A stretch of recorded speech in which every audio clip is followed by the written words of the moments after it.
एक बार एक कुम्हार माटी से चिलम बनाने जा रहा था। उसने चिलम का आकार दिया। थोड़ी देर में उसने चिलम को बिगाड़ दिया। माटी ने पूछा, अरे कुम्हार, तुमने चिलम अच्छी बनाई, फिर बिगाड़ क्यों दी? कुम्हार ने कहा, अरे माटी, पहले मैं चिलम बनाने की सोच रहा था, किंतु मेरी मति बदल गई और अब मैं सुराही बनाऊंगा। ये सुनकर माटी बोली, रे कुम्हार, मुझे खुशी है, तेरी तो सिर्फ मति ही बदली, मेरी तो जिंदगी ही बदल गई। चिलम बनती तो स्वयं भी जलती और दूसरों को भी जलाती। अब सुराही बनूंगी तो स्वयं भी शीतल रहूंगी और दूसरों को भी शीतल रखूंगी। यदि जीवन में हम सभी यही फैसला लें तो हम स्वयं भी खुश रहेंगे और दूसरों को भी खुशियाँ देंगे।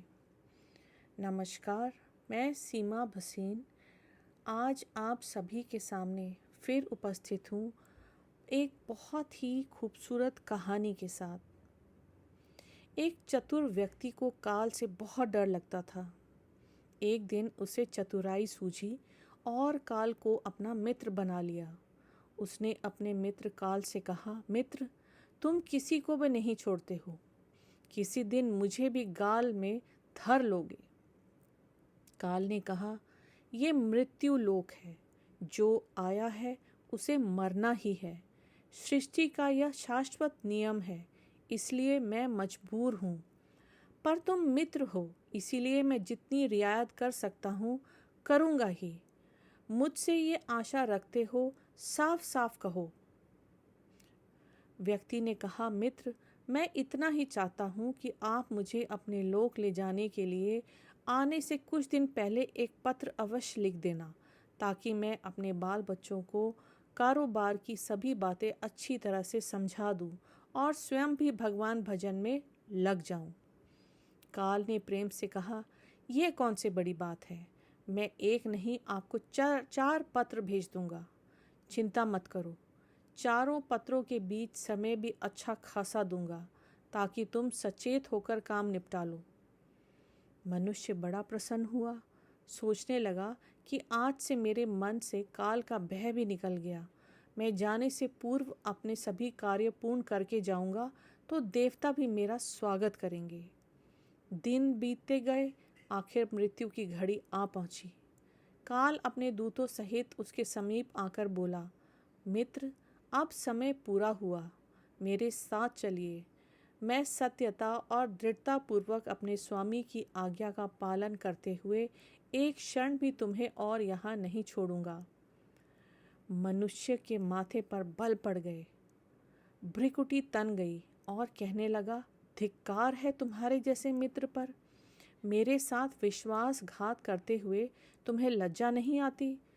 तुमने मुझे वचन दिया था कि लेने आने से पहले पत्र लिखूंगा। मुझे बड़ा दुख है कि तुमने बिना किसी सूचना के अचानक दूतों सहित मेरे ऊपर चढ़ आए। मित्रता तो दूर रही, तुमने अपने वचनों का भी नहीं निभाया। काल हंसा और बोला, मित्र, इतना झूठ तो ना बोलो। मेरे सामने ही मुझे झूठा सिद्ध कर रहे हो। मैंने आपको एक नहीं 4 पत्र भेजे, आपने एक का भी उत्तर नहीं दिया।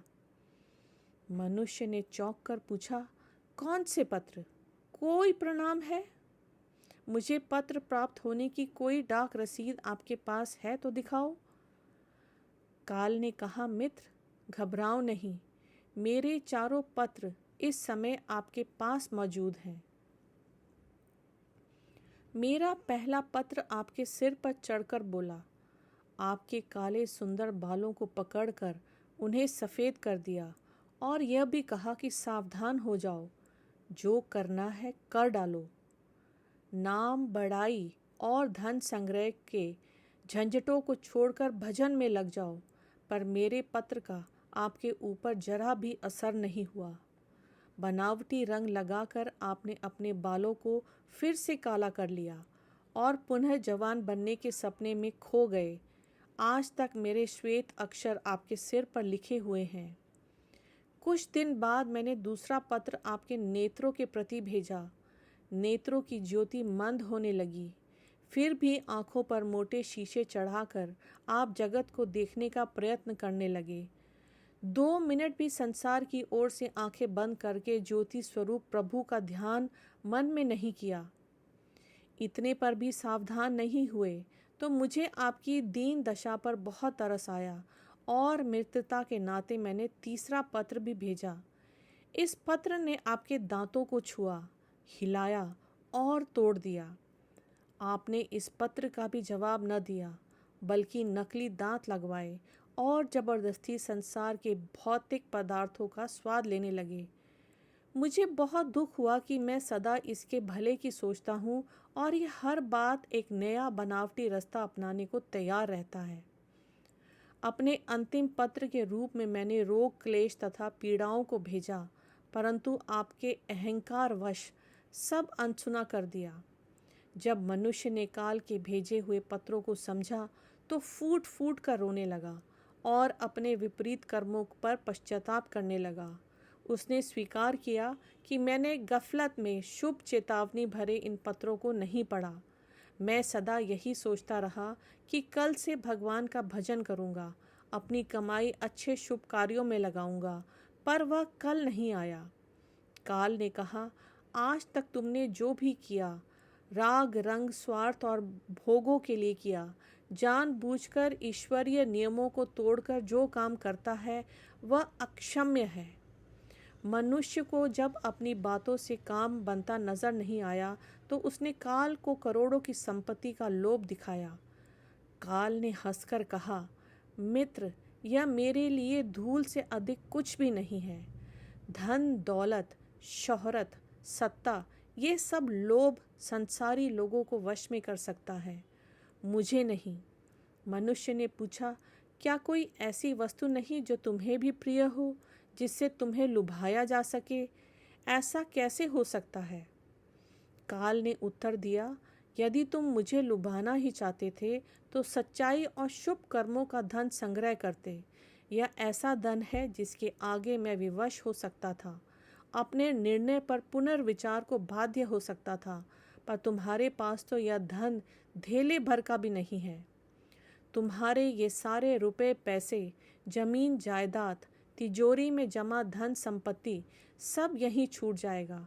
मेरे साथ तुम भी उसी प्रकार निर्वस्त्र जाओगे जैसे कोई भिखारी की आत्मा जाती है। काल ने जब मनुष्य की एक भी बात नहीं सुनी तब वह हाय हाय करके रोने लगा। सभी संबंधियों को पुकारा, परंतु काल ने उसके प्राण पकड़ लिए और चल पड़ा अपने गंतव्य की ओर। काल ने कितनी बड़ी बात कही। एक ही सत्य है जो अटल है, वह है हम एक दिन मरेंगे जरूर। हम जीवन में कितनी दौलत जमा करेंगे, कितनी शोहरत पाएंगे, कैसी संतान होगी, यह सब अनिश्चित होता है, समय के गर्भ में छुपा होता है। परंतु हम मरेंगे एक दिन, बस यही एक ही बात जन्म के साथ ही तय हो जाती है। ध्रुव सत्य है मृत्यु। हम सब ने एक न एक दिन जरूर मरना है। जो इस दुनिया में आया है उसे एक दिन वापस जरूर जाना है। हम सब की मौत एक दिन निश्चित है, तो डर काहे का? कर्म ऐसे करिए कि जब आपके प्राण निकल रहे हो तो आपको किसी भी चीज़ की ग्लानि न हो, आपका मन किसी भी बार से बोझित न हो। आप जब जाएं तो आप मुस्कुराते हुए हल्के मन से जाएं। यही है इस कहानी का सार और यही है इसकी शिक्षा। तो कहिए कैसी लगी आप सभी को मेरी ये कहानी। मुझे पर्सनली ये कहानी बहुत पसंद है क्योंकि ये बहुत कुछ सिखाती है। अगर आपको भी ये कहानी पसंद आई है तो प्लीज़ इसे अपने दोस्तों के साथ, अपने फ्रेंड्स के साथ, अपने रिश्तेदारों के साथ ज़रूर शेयर करिए और मुझे सब्सक्राइब करना, मेरे चैनल को सब्सक्राइब करना ना भूलें। तब तक के लिए हैव अ नाइस डे।